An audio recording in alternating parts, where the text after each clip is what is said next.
Mark Kent of the Gay Men's Chorus of South Florida says, let's misbehave for a good musical cause. The Gay Men's Chorus of South Florida will be celebrating their big fundraising gala brunch on May 15th. Themed as a Roaring 20s speakeasy, the whole party invites us to let's misbehave for charity. Watch this. Well, next up on Queer News Tonight, we have a very special interview, and we're going to welcome Mark Kent, the Executive Director of the Gay Men's Chorus of South Florida. He is responsible for leading the business side of this chorus as it continues in its evolution as a leading regional asset and a national influence in both the LGBTQ+ communities and the choral arts movement. Welcome, Mark, to Queer News Tonight. Thank you, Alice. So great to be here. We always joke. Let's get the joke out on. You're a choral group. You perform. Anything happen in the last couple of years that we should be aware of to update us on? I think there's a little bit of a global thing, like a pandemic. Oh, yeah, China. Absolutely. It must be, I've had some experience in being a member of a chorus for a little while, although I just couldn't keep up with the rigorous demand that I wanted to commit to South Florida's Gay Men's Chorus. You've been in a situation where it's been even hard to get together in pandemic, much less perform. Yeah. What's the experience been like for you? As the executive director trying to keep it all together, what's your experience been for the last couple of years? Well, I think you hit the nail on the head when you use the expression, keep it all together. Because this thing happened to us, and come to find out, singing is absolutely about the worst thing that anybody could do during the pandemic. Yeah. The amount of aerosol that's emitted is substantial. Yeah. And we were left unable to sing, unable to get together, and we had to figure out how we could sustain not just our operations financially, but how are we going to sustain our relationship with the community when we couldn't be there with them? Wow. That sounds daunting. I don't want to be the executive director of the Gay Men's Chorus of South Florida. It's interesting to me because if you have not seen the chorus, it is something to behold. First off, you're one of the largest choruses in the United States. I read somewhere recently, you're the largest Gay Men's Chorus in the South. Yeah, in the southeastern United States, we are the largest Gay Men's Chorus, and operations-wise, we're about the 8th largest in the country. 8th largest, that's amazing. And that's about 150 voices? We've got a little over 130. 130 on the roster. And there's hundreds of choruses around the United States and around the world. I've been to your international event a couple of times. A lot of people don't realize that this giant chorus is sitting here in South Florida. Tell us a little bit about what you do, why you do it, Sure. Why you're here. The whole gay choral movement came about as a means for us to come together and really strongly initially to mourn what was happening with the HIV crisis. So many people were being lost, and there was a sense of loss and a need to connect and find strength, but that was also in the wake of growing anti-LGBT sentiment. And there's something about coming together in the unity of song that allows us to express who we are, not just with words, but with emotion. And LGBT choruses really have become the storytellers of our community and what that whole experience is about. And being involved with this organization and seeing the great work that the guys in this chorus do, and Gabe, our artistic director, makes me incredibly excited about the future, even as recent new challenges have cropped up. If you haven't seen the Gay Men's Chorus of South Florida, let me tell you, you're missing something. They've come back in 2022, and they've come back in a very big way. And interesting here in South Florida, we always joke that South Florida is the gayest place on planet Earth. We broadcast here. Mark Kent lives here, so we automatically check gayest place. But a lot of people would be surprised in our community, where other communities around the country have a chorus. We have 3 different Gay Men's Choruses here in South Florida. It's amazing. And then Gay Men's Chorus of South Florida here being this gigantic organization. You do multiple concerts Yes. through the year. Tell us a little bit about what you do. What do you plan during the year, and how do you perform? You know, we really try and reach out and serve the community through our main stage concerts and through community-based performances. We do 3 main stage concert series every season, one during the holidays, one in March, the spring, and then... and I understand your holiday concert is what? It's kind of like in the lunchroom at Wilton Manors Elementary School? Well, yeah, kind of. Yeah. Well, you know, we're really lucky to continue a long-term relationship with Sunshine Cathedral and do a performance here. But the big splash for us in the holidays is at Hard Rock Live at Seminole Hard Rock Hotel. Live, You know, right. Hollywood. That's amazing. The Yeah. Gay Men's Chorus performing in Hard Rock Live, just simply amazing. They've been incredible and welcoming to us and incredibly supportive. Yeah, Simo does a great job. And you just kicked off your season at this little tiny place called the Parker Playhouse. I came. It was a beautiful event.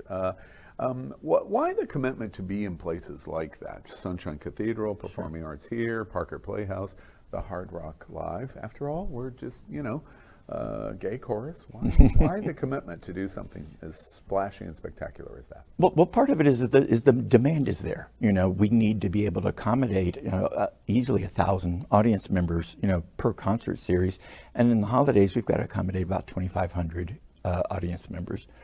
So that has a lot to do with it. But also we want to be in different segments of the region so that we can reach more people. And we feel that, you know, larger venues have a way of drawing attention to LGBT arts groups like ours, so that there's greater public awareness. You know, one of the things that surprised me when I started to learn about the Gay Men's Chorus of South Florida is that you're involved, you sing the covers, you sing the choral music that were popular for LGBT. But this is also a very rigorous musical standard, and even to the point where you're commissioning your own music. Tell us a little bit about what goes into that experience. You know, it's so interesting. When people think about music, they always think about the performer. You know, that great singer, but somebody put together those words and put together the entire composition and brings it together into incredible material that is then performed by a performer. We think it's important to continue to feed that side of the equation too. So almost every year we commission or co-commission a substantial new work that we bring to South Florida. And it's one of the great contributions, I think, that we make to the overall cultural tapestry. And you work together with other great choruses in the United States: Washington, Boston, Los Angeles, San Francisco. Los Angeles, San Francisco, Seattle. Any of those you absolutely, being South Florida, you absolutely hate? You can just whisper it into my ear. Which chorus do you really hate? You know, if I hate them, it's only because they're just so fantastic. They are so fantastic, yes. And I mean that seriously. There's a group of the 12 largest LGBT choral executive directors who get together on a regular basis over Zoom and then once a year in person. Yeah, that's fantastic. And it is a remarkable group of visionary people. Yeah. I feel very lucky to be a part of. A lot of people also don't realize, again, I put in front of you, if you haven't participated in going to one of the concerts of the Gay Men's Chorus of South Florida, you're really missing out, because I think you don't understand the quality of the presentation that takes place. I have seen you have performances where you'll have a lot of performance in Latin, and then Lady Gaga and Madonna all in the same evening, and it's a challenging repertoire. To be good in Lady Gaga, you got to be really good. And people think, oh, it's easy. It's not easy. Well, there are a lot of gay men who got Lady Gaga down. I think. You know, are you one of those? By the way? You know what? No, I'm more of a Bette Midler kind of guy. Are you? So. Okay. All right. Let's talk about your role as executive director. Sure. I want to come back to the issue about our 501c3s. Happening on Television Network is really passionate in our voice support of our community, especially our 501c3s. No one in America has taken it harder on the chin than our nonprofits. Okay. And because LGBT is a niche, even more so. You know, United Way is probably going to be okay. But in LGBT, we've really taken a deep and hard hit, because all of the services that are provided through our not-for-profits and our 501c3 organizations had to survive this pandemic. help me understand, help viewers understand how difficult this has been in terms of the interruption of the normal business. You're not a business, but it takes money to operate and serve our community, our LGBTQ community. Tell us what that experience has been like. You know, all of a sudden, I think all nonprofits, all our LGBT nonprofits found themselves faced with the challenge of having to try and deliver limited services and stay true to their mission, and do that with staffing that had to be reduced, and those that stayed behind were paid less in many instances. Programs were shut down and halted. It was about drilling down to the core of who you are as an organization, figuring out what you absolutely needed to survive, and then white knuckling it and making it through. White knuckling. Yeah, it is the time when board members really had become involved in a very hands-on way. And it's also an opportunity when community funders, like our fund, who really came behind the LGBTQ community as just a life preserver. Incredible support. It was just amazing. Savior support. Yeah, in some yeah, cases. absolutely. And I think I could tell you that we made it through, the nonprofits made it through, but we didn't do it on our own. The community pulled us through. Yeah, that's great to hear. It's interesting to me as we watched. We never missed a broadcast at Queer News Tonight. We never missed a broadcast of Sunshine Cathedral through the entire pandemic, and other kinds of things that we never. But it was a struggle. And when we were reporting and we were talking about what was going on in our community, we couldn't go to our bars, we can't go to our restaurants, significant spikes in unemployment and PPE and all kinds of the different things that we reported on. It did not go unnoticed that our LGBTQ nonprofits were still trying to find ways to deliver the services, whatever the services were for community, and continue. But I kept thinking as I watched what we went through, does everybody realize what the loss of our community, what would happen if we lost SunServe, if we lose the chorus, if we lose our pride organizations, if we lose our AIDS services and health services organizations? The loss in the LGBTQ community from our 501c3s and nonprofits would be gigantic. And people might not understand that music serves a core role in our community. Did that help keep you going, or did you just go, sometimes, I just can't do this anymore? There's more than once that literally I would have to look at my desk and go, is this going to work? Are we going to make it? Music is vitally important. It is, everybody sings. Now, some people may not call themselves a singer, but everybody sings, because I believe it is a core expression of the human spirit. It is why during the shutdown, people sang from balconies and connected by playing music instruments. And there's something about it that strengthens us, sustains us, gives us hope, and lets people know who we are and where we're coming from. And nowhere greater than in LGBT, because after all, we embrace the arts and the culture of the arts and the music and Broadway and Madonna right, etc. And to that point, in terms of the need of support, a call to action, you have a gala event coming, and I want to talk a moment about that. And it's going to be May 17th. It's called the Brunch Gala. And you have a very clever name on it. It got my attention immediately because I embrace the philosophy of your theme, let's misbehave. Yes. Now, wait, what are we talking about here? What kind of a fundraiser is this? What kind of fundraiser is this? We're showing it to you. It's going to be at the Westin? It's going to be on the Westin. It's on Sunday, May 15th. Oh, May 15th. May 15th. Sorry. May 15th. And, our gala fundraising brunches are really popular. We have 450 to 500 people whenever we're able to do them in person. And we chose Let's Misbehave because the overall setting is going to be a Prohibition era speakeasy. Oh, we're talking about the 20s. Yeah. I get it. And we wanted, and we wanted to go back to the music of that time period, but we feel like people are in the mood to have a good time right now. Yes, Things have been heavy and serious. We're in the process of just kicking those doors open. Yeah, and so celebrating. come out, let's misbehave, let's have fun. The bar will be going, the auctions will be going. There's going to be alcohol?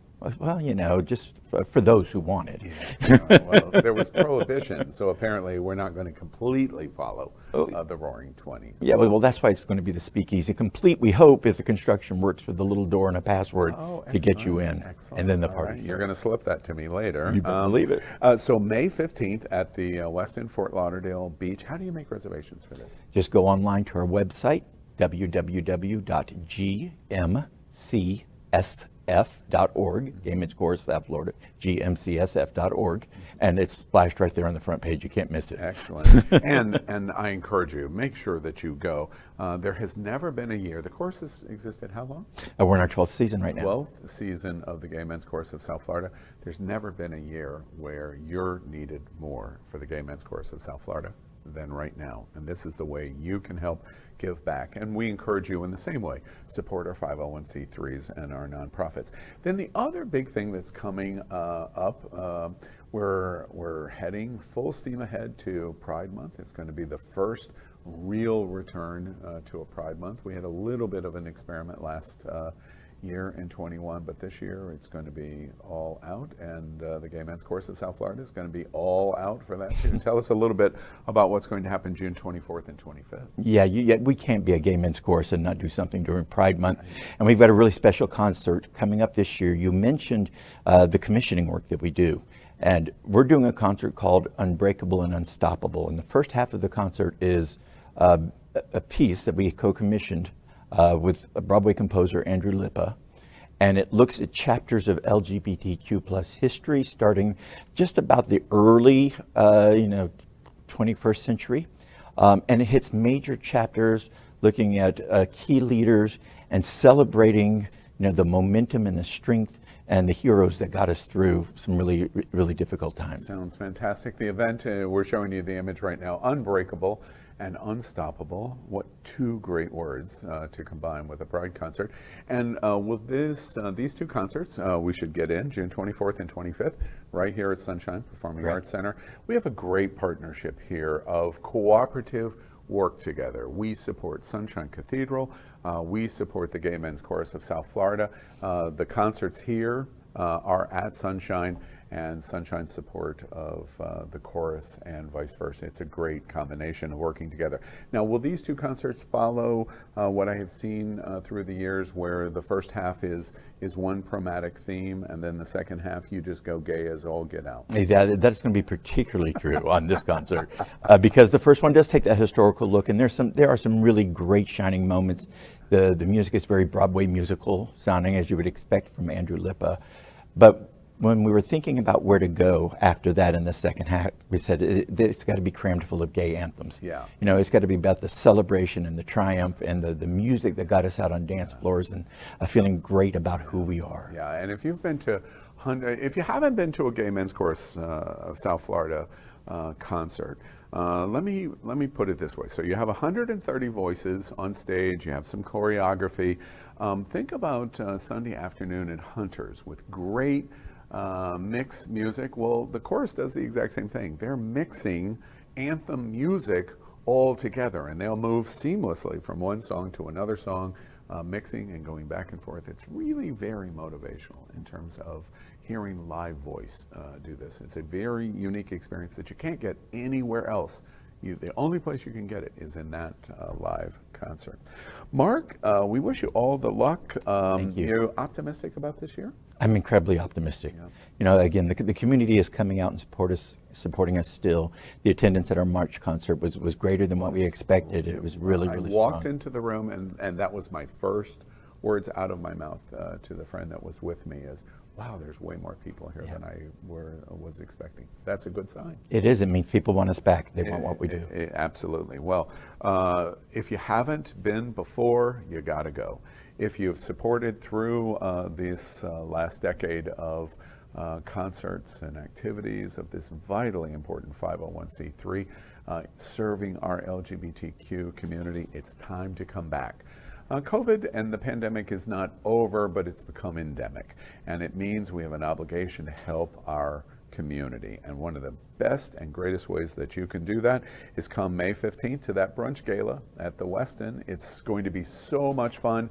And then support the Pride concert that's going to take place here at Sunshine Performing Arts Center. Mark, all the luck. We're cheering you every step of the way. I hope you can feel the community standing right lockstep. I do, including it's happening out, and you. What an incredible service you're providing in terms of reaching out and doing all you can to help nonprofits, the LGBT nonprofits. We're there because we love it and we support our community. Marquette, thank you very much for being with us tonight. It's my pleasure. Tonight.